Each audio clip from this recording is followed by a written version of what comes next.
Hey guys, I'm Brandon, and we are going to talk about the last judge of Israel, Samson. This Bible story is found in Judges chapters 13 to 14. Let's hear the story. Once again, the Israelites started worshiping idols and did wrong in God's eyes. God allowed them to be subject for 40 years to the Philistines who lived along the southern coast and had 5 large cities: Gaza, Ascalon, Gath, Ekron, and Ashdod. They were the Philistine territory in the town of Zorah, with a man called Manoah and his wife. They had not been able to have children.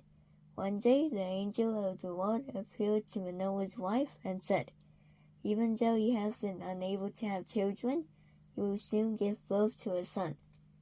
You must not eat grapes or raisins, drink wine or any other alcoholic drink, or eat any forbidden food. Your son's hair must never be cut, for he will be dedicated to God as a Nazirite from birth. He will begin to rescue Israel from the Philistines."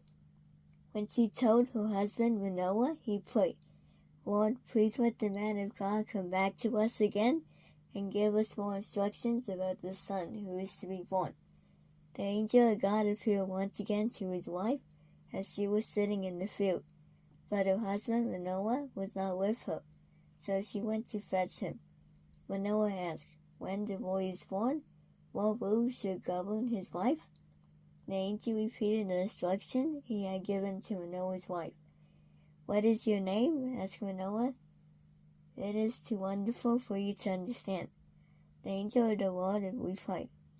Then Manoah took a young goat and a grain offering and offered it on the rock as a sacrifice to the Lord. As the flames from the altar shot up toward the sky, the angel of the Lord ascended in the fire. Manoah and his wife fell with their faces to the ground. Sometime later, the son they had been promised was born. They named him Samson. The Lord blessed Samson as he grew up, and the Spirit of the Lord stirred in him. His hair was not cut, and he did not drink wine or eat forbidden food. One day when Samson was in Timnah, one of the Philistine women caught his eye. He returned home, demanding, "I want to marry a young Philistine woman in Timnah. Get her for me." His father and mother objected.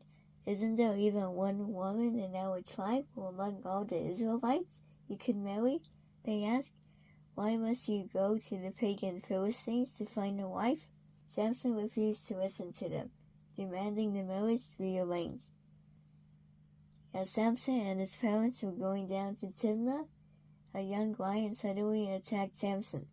The Spirit of the Lord came powerfully upon him, and he ripped the lion's jaws apart with his bare hands. Later, when he returned to Timnah for the wedding, he turned off the path to look at the carcass of the lion. He found that a swarm of bees had made some honey in the carcass and scooped some of the honey into his hands and ate it. Samson threw a party at Timnah, as was the custom for elite young men. When the bride's parents saw him, they selected dirty young men from the town to be his companions. Samson announced, "Let me tell you a riddle. If you solve it during these 7 days of the celebration, I will give you dirty fine linen robes and dirty sets of festive clothing. But if you can't solve it, then you must give me dirty fine linen robes and dirty sets of festive clothing." They agreed. Samson put the riddle to them. Out of the one who eats came something to eat. 3 days later, they were still trying to figure it out.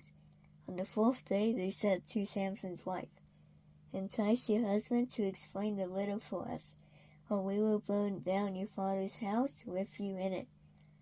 Did you invite us to this party just to make us poor?" So Samson's wife came to him in tears and said, "You don't love me. Explain the riddle." Samson's wife cried for 7 days, until finally Samson explained her the riddle. Then she explained the riddle to the men. So before sunset of the 7th day, the men of the town came to Samson with their answer. "What is sweeter than honey? What is stronger than a lion?" Samson replied, "If you hadn't put pressure on my wife to betray me, you wouldn't have solved my riddle." Then the Spirit of the Lord came powerfully on Samson. He went down to the enemy town of Ascalon, killed the dirty men, took their belongings, and gave their clothing to the men who had solved his riddle. Samson was furious about what had happened, and he went back home to live with his father and mother. His wife was given in marriage to the man who had been Samson's best man at the wedding. Next time, we will continue the story of Samson. Thanks for watching, and please like and subscribe. We will see you next time. Bye!